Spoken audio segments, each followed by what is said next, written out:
Tonight, I'm going to take you into the darkest corners of the internet, where ordinary people share experiences so disturbing, so horrifying, that you'll question what's real. These are true Reddit stories, and what you're about to hear might keep you up at night. The last voicemail my dad left me was recorded 3 days after he died. I've listened to it 100 times, and I still don't understand how it's possible. My dad passed away suddenly in October 2024, massive heart attack at 62. Found him in his recliner by my aunt when she stopped by to check on him. No phone in his hand, no signs of distress, just gone. The coroner said it happened instantly. He wouldn't have even known. We were close. He lived alone after Mom left years ago, but we talked almost every day. I'm his only kid, lived 2 hours away with my own family. The funeral was small. I handled everything, cleared out his house over a couple weekends. It wrecked me, but life moved on. Holidays came, kids kept me busy. Then on January 3rd, 2026, 3 months to the day after he died, my phone buzzed with a new voicemail notification. I almost ignored it because the caller ID said Dad's cell. I figured it was some glitch, maybe an old undelivered message finally coming through. But the timestamp was fresh, left at 2:14 a.m. that morning. I played it in the kitchen while making coffee, kids still asleep. First, there's just quiet, then that familiar throat clear he always did. His voice, clear as if he was standing next to me. "Hey kiddo, it's me. Sorry to call so late. I know you're probably sleeping. I just needed to tell you something. I'm okay, really. Don't carry this around like you do everything else. It wasn't your fault we didn't talk that last week. You were busy with the boys, I get it. Tell them Grandpa loves them, and tell your wife thank you for the Christmas card. I got it." Long pause, some faint static like wind. "I love you, buddy. Always have. See you when it's your turn. Don't rush it." Click. End of message. I dropped the phone. My hands were shaking so bad I couldn't even call it back. The number was his old cell. Service canceled the week after he died. Phone in a box in my garage with the rest of his stuff. I played it again and again. Every word is him. His little laugh on busy with the boys. The way he said buddy. The Christmas card part is what kills me.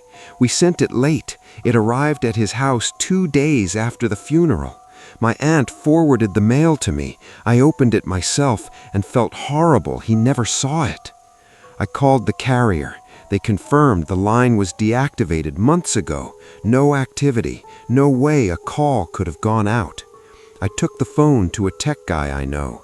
He powered it on, battery long dead, had to charge it, checked call logs, nothing outgoing around that date, no apps, no weird recordings. I haven't told anyone in my family yet. My wife would think I'm cracking from grief. Maybe I am, but I sleep with my phone on the nightstand now, volume up, just in case another one comes. Some nights around 2 a.m., I wake up for no reason and check. Nothing new. But I keep wondering, what if I'd answered instead of letting it go to voicemail? Has anyone else ever gotten a call or message from someone after they were gone? I need to know I'm not the only one losing it over this. Edit. Yes, the voicemail is still there. No, I'm not sharing it. It's the last real piece of him I have. I helped cover up my best friend's hit and run, and 10 years later, the victim's mother found me.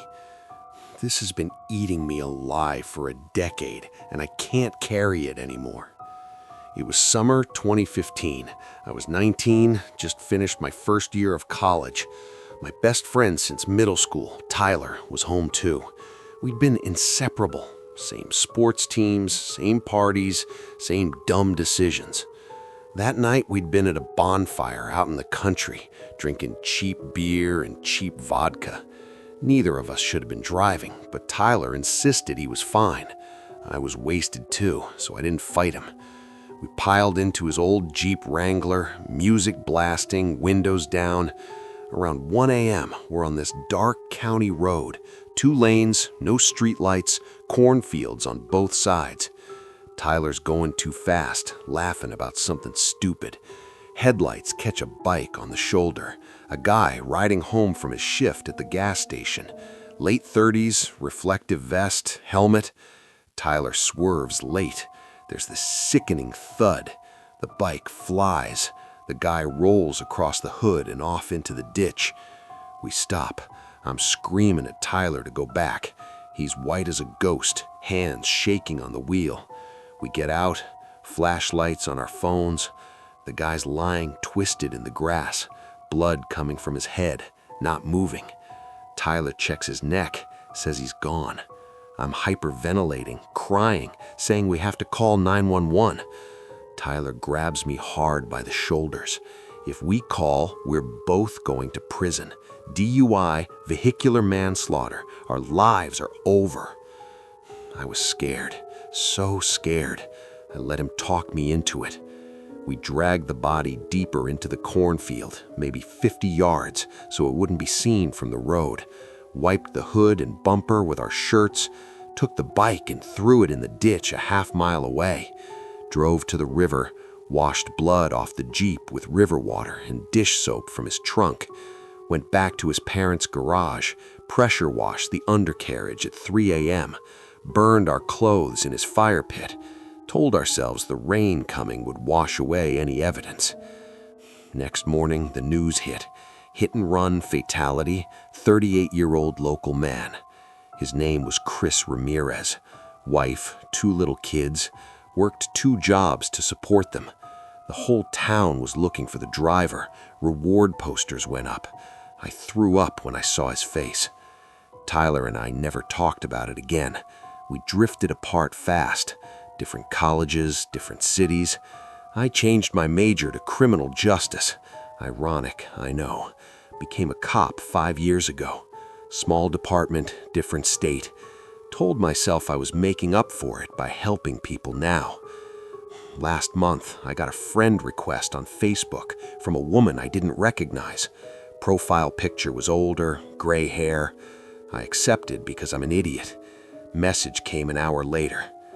I know what you did on County Road 14, July 18th, 2015.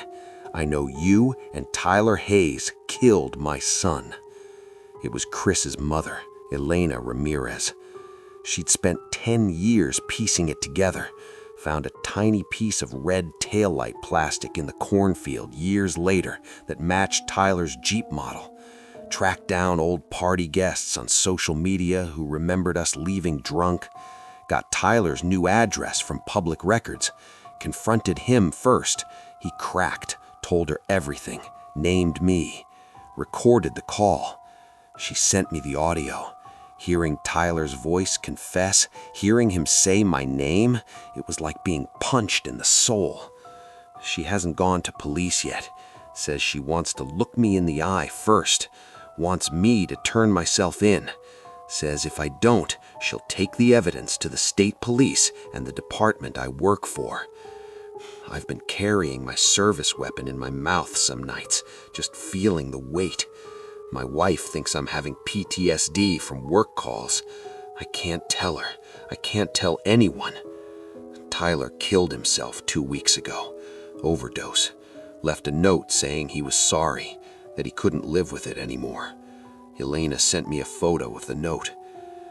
I'm sitting in my patrol car right now on a quiet road, typing this on my phone. Statute of limitations for leaving the scene is long gone, but not for vehicular manslaughter.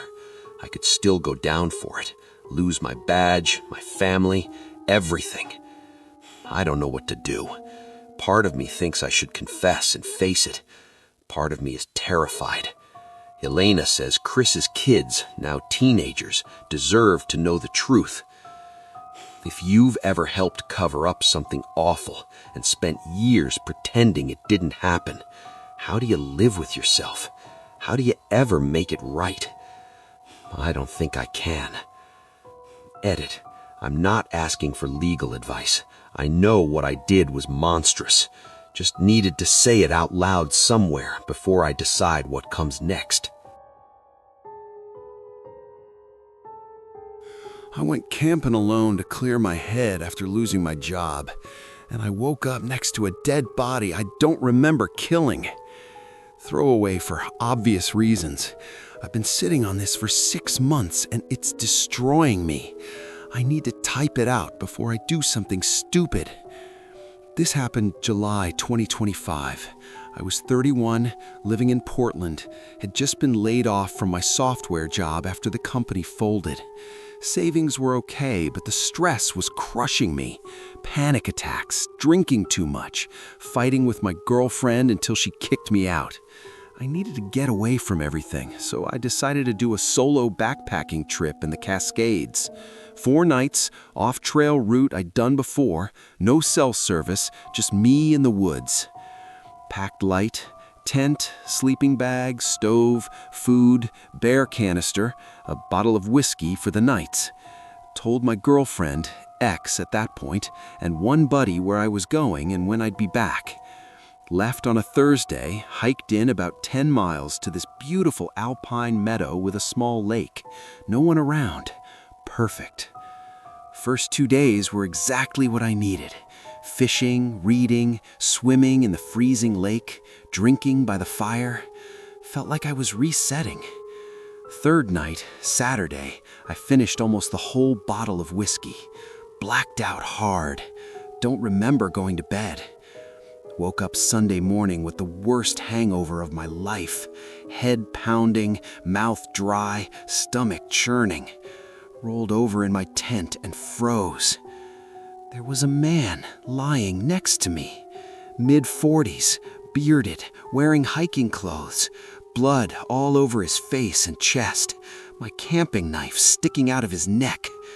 I screamed, scrambled out of the tent, vomiting, hands covered in dried blood. Mine or his, I don't know.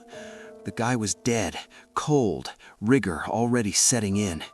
I recognized him vaguely, had passed him on the trail Friday afternoon, said hi, normal hiker stuff. He'd mentioned he was doing the same loop. No memory of how he got there. No memory of anything after my last swig of whiskey around 10 p.m. Panicked hard. Checked my pack. Phone dead. No service anyway. Knife missing from its sheath, obviously. His pack was outside the tent. Contents dunked like someone went through it. Wallet gone, but water car keys and ID still there. Daniel Weaver, 44, from Seattle. Wedding ring on his finger. I sat there for hours trying to piece it together. Did we talk, drink together, fight? Did he try to rob me? Did I freak out thinking he was attacking me? The knife was mine, my prints all over it. Blood on my clothes, my hands. Self-defense or straight murder didn't matter. Blackout plus dead body plus my knife equals life in prison. I made the worst decision of my life. Spent the whole day cleaning up. Dragged his body half a mile downhill into thick brush. Buried him shallow under rocks and logs. Washed blood off my gear in the lake. Burned my bloody clothes in the fire. Cleaned the knife. Packed everything. Hiked out early Monday morning like nothing happened. Got home Tuesday. Showered for an hour. Told everyone the trip was great, really cleared my head. Searched news, nothing yet. Reported missing a week later. Search parties, helicopters, the whole thing. They found his car at the trailhead, but never his body. Case went cold, assumed bear attack or fell off a cliff. I got a new job in September, moved to a different apartment, tried to rebuild. But the guilt is constant. Nightmares every night. Drinking worse than before. Broke up with my girlfriend for good because I can't touch her without seeing blood. 3 weeks ago, his wife posted in a missing persons Facebook group asking if anyone had been on that trail in July. Someone remembered seeing me, described my pack, my beard. She messaged me privately. "Were you camping near Glacier Lake the weekend of July 18th? You might have been the last people to see my husband." I haven't answered.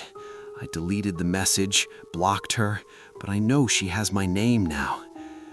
I don't know if I'm a murderer or if something else happened that night, but I know I covered it up, and that makes me guilty no matter what. If you've ever done something unforgivable in a moment of panic and spent every day since waiting for the knock on the door, how do you keep living? I don't think I can much longer. Edit? No, I'm not turning myself in yet. I know that makes me a coward on top of everything else. Just needed to say it somewhere. I watched my 5-year-old son slowly waste away from a treatable illness because I was too ashamed to ask for help. And now I see his face in every shadow. Throwaway because my family would disown me if they knew the full truth, and I deserve it.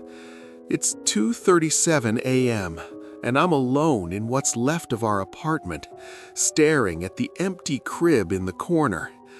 The walls feel like they're closing in, and every creak sounds like his little voice calling, "Mama!" I haven't slept more than an hour at a time since it happened 6 months ago, in July 2025. This isn't for sympathy. God knows I don't deserve any. It's just, if I don't get this out, I'll end it tonight. If you're a parent struggling, please read this and get help before it's too late. Don't be like me. My name's not important, but let's say Emily. I was 24 when I had Tommy. Unplanned, but I loved him from the first kick. His dad bailed during pregnancy, said he wasn't ready, left me with nothing but debt and a crappy waitressing job. We scraped by in a one-bedroom in a rough part of Detroit. Tommy was my world. Curly blonde hair, big laugh, always hugging my legs. "Mama strong," he'd say when I carried groceries up 3 flights. But life ground me down. Shifts at the diner stretched to doubles after the pandemic layoffs spiked again in 24. Rent hiked, food stamps cut. Standard story. I started popping pain pills for my back from long hours. Friend gave me extras, said they'd help. They did at first. Numbed the ache, kept me going. But soon I needed more. Oxy from the street, then whatever I could score. Hid it from everyone. Family far away, no friends left after the addiction isolated me. Tommy noticed first. He'd tug my sleeve. "Mama's sleepy." I'd snap, tell him to play quietly. Neglect crept in slow. Forgot lunches for daycare. Picked him up late smelling like smoke to cover the pill breath. Daycare warned me. Bruises from falls he had playing alone while I nodded off on the couch. Social services visited once after a teacher reported him hungry. I cleaned up, lied, said it was a bad week. They bought it, closed the case. My spring 2025, Tommy started getting sick. Cough at first, then fever that wouldn't break. Runny nose, earaches. I thought cold, gave him kids Tylenol, kept him home. But he got thinner, cheeks hollow. "Mama, tummy hurts," he'd whine. I'd hug him, promise doctor soon. But no insurance after job cut hours, and I owed the clinic from last time. Pills ate my cash, $200 a week habit. Rationalized. Kids get sick, he'll bounce back. Gave him my last clean shirt to sleep in, sang lullabies till he dozed. Emotional hell deepened. He'd cry for food I couldn't afford. I'd yell, "Shut up," then cry myself holding him. Paranoia. Thought neighbors heard. CPS coming. accused him of faking to get attention. "You're making Mama sad," I'd guilt him. He'd apologize, tiny voice breaking. Violence subtle, no hits, but grabs too hard, changing him, leaving fingerprints. He'd flinch when I reached for him. Escalation was quiet agony. By June, Tommy couldn't walk far, legs weak, belly swollen. Kwashiorkor, Doc said later, malnutrition from my neglect. But I didn't know. He begged for the park. I'd say tomorrow, then black out on pills. Woke to him curled by me, cold sweat, breathing shallow. "Mama, it hurts." I'd crush more pills, numb the guilt. Breaking point, July 12th, 2025. Came home from shift to him on the floor, unresponsive, blue lips, fever raging. Panicked, called 911 finally. Paramedics rushed him to ER. Sepsis from untreated ear infection spread to blood. Kidneys failing, organs shutting down. Docs asked why so long. Lied, said he seemed fine till today. They knew. Social worker cornered me. Malnutrition markers, old bruises. We're investigating. Tommy lasted 3 days in PICU. Machines beeping, tubes everywhere. I held his hand, begged forgiveness. "Mama's sorry, baby. Please wake up." He didn't. Flatlined, July 15th, 2:37 a.m. I wailed. Nurses pulled me away. Aftermath destroyed me. CPS investigation, neglect manslaughter charges. Pled guilty to lesser, probation, mandatory rehab. Lost apartment, live in shelter now. Job fired me. Pills? Quit cold turkey, but cravings hit like knives. See his face everywhere. Billboards, kids on street. Hear his cries in the wind. Guilt's a living thing, chewing my insides. Saddest part, last coherent words, day before he coded. Looked at me with those eyes. "Mama, am I bad? Is that why it hurts?" Broke me. I whispered, "No, you're perfect." But he was dying because of me. My shame, my addiction, my neglect. Treatable with antibiotics weeks earlier. 1 doctor visit. But I chose pills over him. Horror lingers in mirrors. I see a murderer. Sadness drowns me daily. If you're reading, hug your kids. Get help. Don't wait till shadows whisper their name. I'm sorry, Tommy. Mama failed. Edit. Shelter quiet now. Crying typing this. If anyone's lost a child to their mistakes, how do you breathe? I let my elderly mother die alone in our house because I was stealing her money, and now her voicemail keeps calling me from beyond the grave. Throwaway, because if my siblings ever see this, they'll never forgive me, and I don't blame them. It's 3 a.m. on January 7th, 2026, and I'm sitting in my car outside the house I grew up in, too scared to go inside. The heat's off, windows dark, but I swear I just saw the kitchen light flicker. I haven't been back since the funeral in October. This confession is the only way I can stop hearing her voice in my head. My mom was 82, widowed for 15 years, living alone in the family home in a small town in Ohio. Dementia started creeping in around 2023, forgetting names, leaving the stove on, calling me crying at 2 a.m. because she couldn't find Dad. My brother lives in California with his family, my sister in Florida. I was the closest, 40 minutes away, single, no kids, decent job in insurance sales. Everyone assumed I'd be the one to take care of her. At first, I did. Weekly visits, grocery runs, doctor appointments. But it got harder. She'd accuse me of stealing her jewelry. She'd hidden it herself and forgotten. She'd cry that I didn't love her when I had to leave. The house smelled like old food and urine because she couldn't clean anymore. I started resenting her for trapping me. Then I found out about the money. Dad had left her a decent nest egg, life insurance, savings bonds, a reverse mortgage payout, almost $400K sitting in accounts I'd never known about. She showed me the statements one day, confused about how to pay bills online, asked me to help manage it. I set up online banking and gave myself access. It started small, $500 here for house repairs, $1,000 for medical supplies. She never noticed. Dementia made it easy. I told myself I deserved it. Gas money, time off work, stress. Then it became 5K, 10K, new TV for me, vacation to Vegas, down payment on a better car. I forged her signature on checks, transferred funds to my accounts. By early 2025, I'd drained over $250K. She was down to Social Security and a tiny pension, but I paid the minimum bills to keep the lights on.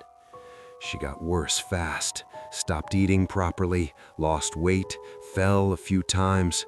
I'd visit once a week, bring fast food, lie that everything was fine. She begged me to move in or get her a nurse. I said I couldn't afford it, ironic since I was living off her money. My siblings called, worried. I told them she was managing, that I had it handled. The criminal part, the part that makes me a monster, was the isolation.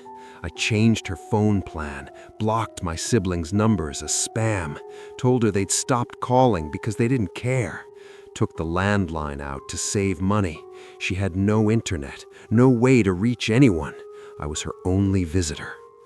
Last time I saw her alive was September 28th, 2025. She was skeletal, confused, crying in her recliner. "Please don't leave me alone." I promised I'd be back tomorrow. I didn't go. Too hungover from celebrating a big commission with friends, money I'd stolen from her. She died October 3rd. Neighbors smelled something, called police. Cause: dehydration and malnutrition, complicated by advanced dementia. Coroner said she'd been dead 4 to 5 days, alone, no food in the house, water shut off because I'd forgotten to pay the bill. Police investigated, found the empty accounts, found the transfers to me. I played devastated son, claimed she'd given me power of attorney to help with bills, that she'd spent it herself on scam calls. Bank records were messy enough. Dementia made it plausible. No charges yet. My siblings suspect but can't prove it. The horror started the night after the funeral. My phone rang at 2:14 a.m. Caller ID, Mom home. I didn't answer. Voicemail notification popped up. Her voice, weak but unmistakable. "Sweetheart, why didn't you come? I waited. I was so thirsty." I'd played it 20 times, sobbing.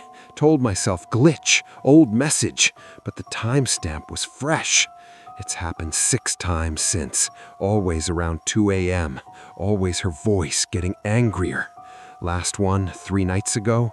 "You took everything. You let me die. I'm still here, waiting for you." I drove to the house tonight to prove it's empty. Sat in the driveway. Phone rang again. Same ID. This time I answered. Silence. Then her breathing. Raspy. Close.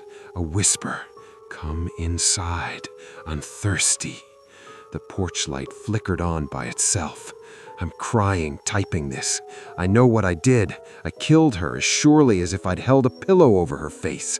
Greed, cowardice, shame. She died alone because I was too selfish to save her. If you have an elderly parent, call them, visit, don't wait, don't become me. I'm going inside now. If this posts, tell my brother and sister I'm sorry. Tell them the money's gone, but the truth is here. Forgive me, Mom. Edit. Doors unlocked. It's cold inside. I hear her calling from the living room. My family has a tradition that every firstborn son must sleep with his mother on his 18th birthday, and I just turned 19. throwaway for reasons that'll be obvious in about 30 seconds. I'm shaking typing this at 3 a.m. in a motel 2 states away, and I haven't slept in days. If anyone in my family finds this account, they'll know it's me. I don't care anymore. I need someone, anyone, to know the truth before I disappear for good. I grew up in a small, isolated farming community in the Midwest. Think one stoplight, everyone related somehow, church every Sunday. My family's been there for generations. Big old farmhouse, land passed down father to son. Dad died when I was 12, tractor accident. Left Mom, me, and my 2 younger sisters. Mom ran the farm with hired hands, kept food on the table, raised us strict but loving, or so I thought. The tradition was never spoken out loud, not until the night before my 18th birthday last year. Grandpa died when I was young, but his stories were legend, how the land blessed families that stayed pure, kept blood close. Mom always laughed it off as old superstition. But on February 14th, 2025, the day before I turned 18, she sat me down after my sisters were asleep. She was calm, almost rehearsed, said it was time I knew why our family had never sold an acre, why we'd always been lucky. Told me the firstborn son, on the night he becomes a man, shares a bed with his mother. It binds the blood, keeps the land fertile, keeps us safe. Said Grandpa did it with Grandma, Dad did it with her, and now it was my turn. I thought she was joking, laughed. She didn't.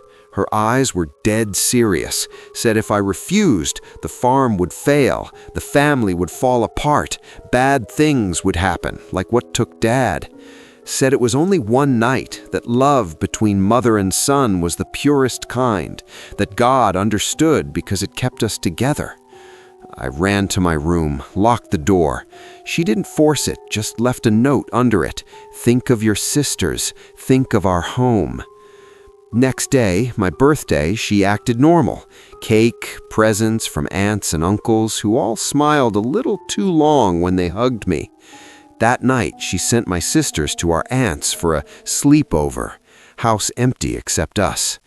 I tried to leave. She had taken my keys. Phone was dead, charger missing. She'd planned it. I won't describe what happened. I can't. I dissociated the whole time, staring at the ceiling while she whispered it was beautiful, that I was doing the right thing for the family. When it was over, she held me like nothing was wrong, told me I was a man now, that the land would thrive because of me. I left at dawn, packed a bag while she slept, took the truck, drove until I ran out of gas, slept in motels, odd jobs for cash. Haven't been home since. The creepy part, the part that's destroying me, is what came after. Farm had its best harvest in decades that fall. Mom sent photos, fields green and full, my sisters smiling, bigger than ever. Money started rolling in, new equipment, repairs. She texted from a new number. See, it worked. We're blessed because of you. My youngest sister turned 16 last month. Mom's already planning her future. I know what's coming for my cousins, too. The uncles follow the same rule with their firstborn daughters. I called CPS anonymously from a burner. They investigated, found nothing. Everyone in town covers for the old families. Mom's respected, church elder. Kids looked healthy, happy. I dream about it every night. Her hands, her voice calling me her man. Sometimes I wake up tasting bile, convinced I'm still there. I'm 19 now, considering turning myself in somehow, exposing it all, even if no one believes me, or just disappearing forever. If your family has traditions no one talks about, secrets that feel wrong in your gut, run, don't wait like I did. I'm sorry, Mom, but this ends with me. Edit. Phone just buzzed. Unknown number. Voicemail. Her voice. Come home, baby. The land misses you. I'm deleting this account after I post. If you're reading, pray for my sisters. My family forces every new bride to spend one night alone in the old root cellar to prove she's worthy, and my wife never came back up. Throwaway because half my relatives are still in that town and they'd recognize this in a heartbeat. I'm writing this from a buddy's couch 3 states away, January 2026, and I haven't been home since the wedding. If anyone from Pine Hollow, Kentucky reads this and knows who I am, good. Maybe it'll finally stop. We're an old family. Coal mining stock, been on the same ridge since the 1800s, superstitious as hell. Black cats, broken mirrors, never whistle underground. But the real tradition, the one nobody outside the bloodline knows, is the cellar night. Every woman who marries into the family has to spend one full night alone in the original root cellar under the homestead. No light, no phone, no company. Door padlocked from the outside from sunset to sunrise. It's supposed to bind her to the land and weed out the weak ones. They say it started after a cave-in killed half the men in 1912. Only wives who'd done the night had sons who survived future accidents. Pure bullshit superstition, but the elders treat it like gospel. I thought it was a joke when my cousins told me at my bachelor party, laughed it off. Mom pulled me aside the next day, stone serious. It's not optional. Your grandmother did it. I did it. If Sarah wants to be part of this family, she does it too. Sarah, my wife, was an outsider, city girl, teacher, no clue about hill traditions. I told her it was just a silly prank, that they'd unlock the door after an hour. She was nervous, but trusted me, said she'd do anything to fit in. Wedding was small, beautiful, October 25, reception at the old barn. Around dusk, the women, Aunt Ruth, Mom, my cousins, took Sarah down to the cellar for luck. She laughed it off, kissed me, said, "See you in the morning." They gave her a quilt, a candle stub, a chamber pot, padlocked the bulkhead doors. We partied upstairs like it was normal. I got drunk, passed out in the house around 2 a.m., woke up at dawn with a hangover and went to let her out. The padlock was still on. Key was where it always is, hook in the kitchen. I opened the doors and called down. Nothing. Cellar small, 10 by 12, dirt floor, stone walls, low ceiling. I climbed down the ladder with a flashlight. She wasn't there. Quilt folded neat in the corner, candle burned all the way down, chamber pot unused, no sign she'd ever been there, except her wedding ring sitting on the quilt like she'd left it on purpose. We searched the house, the property, the woods, called sheriff. They tore the place apart. No hidden doors, no tunnels. My granddad bricked those up decades ago. No footprints leading away. Phone still in her purse upstairs. Family closed ranks fast, told police it was just a silly game, that Sarah must have gotten scared and left on foot during the night, said she'd been homesick. The sheriff bought it. Small town, everybody knows us. But I know the truth. That cellar has always been wrong. As kids, we weren't allowed near it. Dad said people heard things down there, crying, scratching, voices calling names. One cousin's wife in the 80s supposedly went crazy after her night, hanged herself a month later.